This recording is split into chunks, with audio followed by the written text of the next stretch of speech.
Stomach பகுதியில இருந்து தான் இந்த இந்த ப்ராப்ளம் எக்ஸிமா ஆரம்பிச்சிருக்கு. ஸோ இந்த எக்ஸிமா எப்படி அப்படியே ஸ்ப்ரெட் ஆயிட்டு இதெல்லாம் முதுகு தண்டுவட பகுதி அப்படியே எலும்புல போய் அப்படியே இருக்குது. ஸோ இதெல்லாம் வந்து குரானிக்கான ஸ்கின் ப்ராப்ளம் இது. ஸோ இதெல்லாம் ரெக்கவரி ஆக ஒரு 6 மாசமாவது பேஷண்ட்டுக்கு கொஞ்சம் பொறுமை வேணும். ஸோ கால் இந்த மாதிரி கருமையா மாறிட்டே வரும்.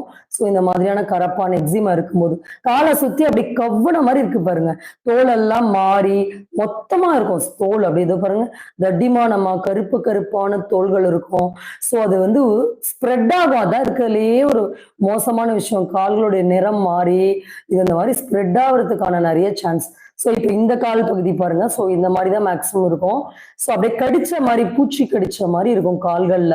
ஸோ அது அரிப்பு தான் வந்து இந்த கரப்பான் பொறுத்த வரைக்கும் ஸோ ஒரு மிகப்பெரிய கால்கள்ல. ஸோ இது வந்து ஸ்டார்டிங் ஸ்டேஜ், இந்த கரப்பானுடைய ஸ்டார்டிங் ஸ்டேஜ். வயிற்று பகுதி கால்களுடைய